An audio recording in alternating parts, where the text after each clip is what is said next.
The year was 1678, and the village of Winton lay by the great Hudson River, where morning mist often rose like silver ribbons between the tall trees. The cabins stood humbly, made of timber and hope, sheltering those who had come from across the sea to build a new life upon uncertain soil. Among them lived Ella, a woman of quiet strength and enduring grace, and her only daughter, Clara, a girl of 12 with bright eyes that mirrored the river's restless sparkle. Ella had been widowed 3 winters before, when her husband Thomas, fresh in the bitter cold while returning from a trading post. Since then, she had lived for her daughter, shaping in the young girl a spirit of patience and virtue to match the harshness of the land they called home.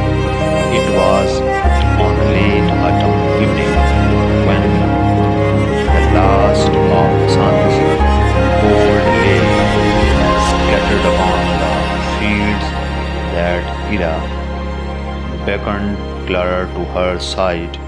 The day's work was done, the hearth glowed, and the scent of drying herbs filled the cabin. Outside the window murmured softly through the pines.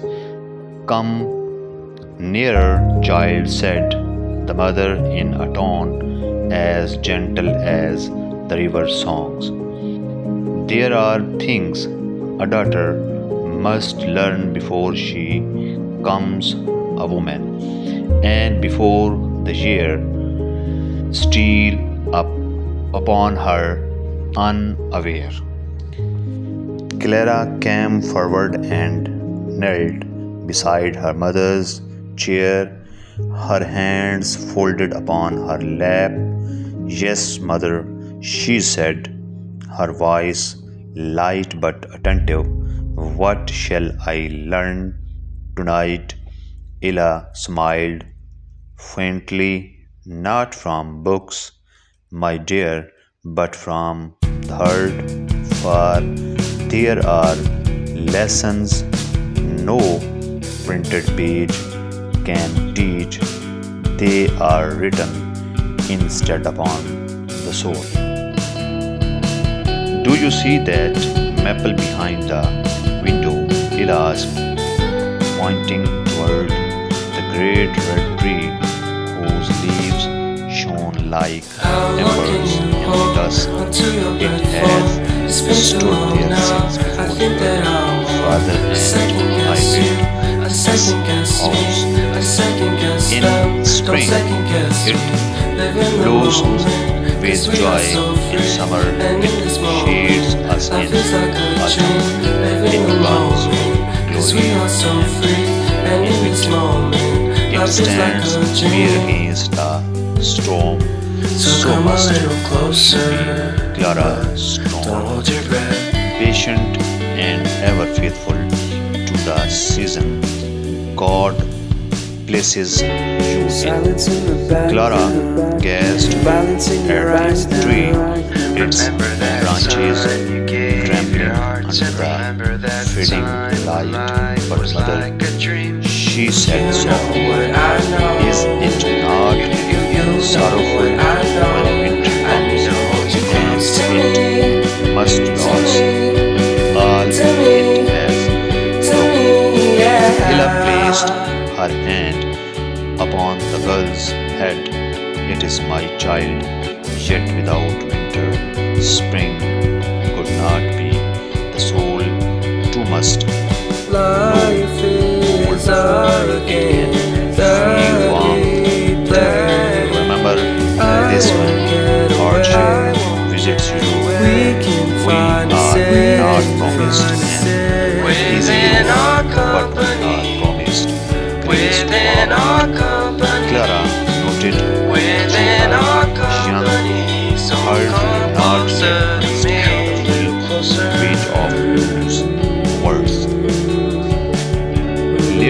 as fire whispered upon the earth.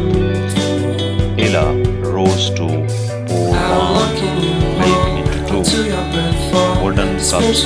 She handed one to Clara and sat beside her. Another thing I would have you know, said the mother, is the value of a kind tongue. In this new land, men's tempers often grow sharp through hunger, toil, or fear. But remember, my daughter, gentleness is a power of its own. A soft word may mend what pride has broken. Clara smiled. Shelley, you always speak so softly, mother, even when I have erred. That is because anger blinds and love sees clearly. Ella answered, when you grow older, there will be those who test you, your peace, neighbors who gossip, men who boast, even friends who forget kindness, but meet them all with dignity. Speak truth without bitterness, correction without scorn, and forgiveness without memory. That, my dear, is the art of noble woman. Clara sipped her milk and said, and if they do not forgive me, mother, then you have done your part. Ella said gently, leave the rest to them. The next morning, down cold and grey, mist lay thick on the river. Ella took Clara by the hand and led her down the narrow path to the water's edge. The air smelled of damp earth and pine. Do you hear the river? Ella asked. Yes, mother. It sounds as though it is speaking. It is indeed, Ella replied with a knowing smile. The river teaches courage, for it never ceases to move forward. When rocks stand in its way, it bends but do not break. So too must you learn, Clara. When life places stones before you, do not turn back, flow around them. Change your course if you must, but never lose your purpose. Clara listened instantly, watching the pale current twist and shimmer. Does the river ever rest, mother? Only in the deep places, Ella said, and so it must be with us. Work hard when the day calls for strength, but rest your heart when night comes, for even the bravest soul needs stillness. She turned her eyes to the eastern hills, where faint rays of sun began to pierce the fog. Your father loved this river, she said after a pause. He would have wished you to love it as he did. Courage, my dear Clara, is not the absence of fear, but a will to do what is right. By midwinter, the nights grew long and the snow fell deep upon the roofs. Life in Winton was never easy, yet poured out burness with grace. She spontaneously tended her and cared for her neighbors with a steady heart. Clara helped her, learning the dignity of labor. One evening, as they sat sewing by candlelight, Clara sighed, "Mother, why must we work so much? The other children play while we mend and spin." Ella looked up from her needle because work is not a punishment but a blessing. My child, God placed labor upon us to teach the worth of what we possess. Idleness robs the heart of gratitude. Clara forward a little, yet sometimes I grew weary. So do I, her mother admitted with a tender smile, but the very heart that works in love is nobler than the idle one that dreams in haste. When you see a garment, think not only of its thread but of the comfort it may bring. When you cook, think not only of the meal but of the hunger it will still. In this way, even the smallest task becomes holy. Clara said nothing for a moment, then she whispered, "I will remember, Mother." Spring returned at last, bright and full of promise. Wild flowers lined the paths, and the air carried the sweet scent of rebirth. Yet one morning, a fever came upon Hila. She grew pale and weak, her voice faint as the wind in early dawn. Clara, frightened, sat by her bedside day and night. "Mother, please do not leave me." She wept. "What shall I do without you?" Ella touched her daughter's trembling hand. "Hush, love, what comes.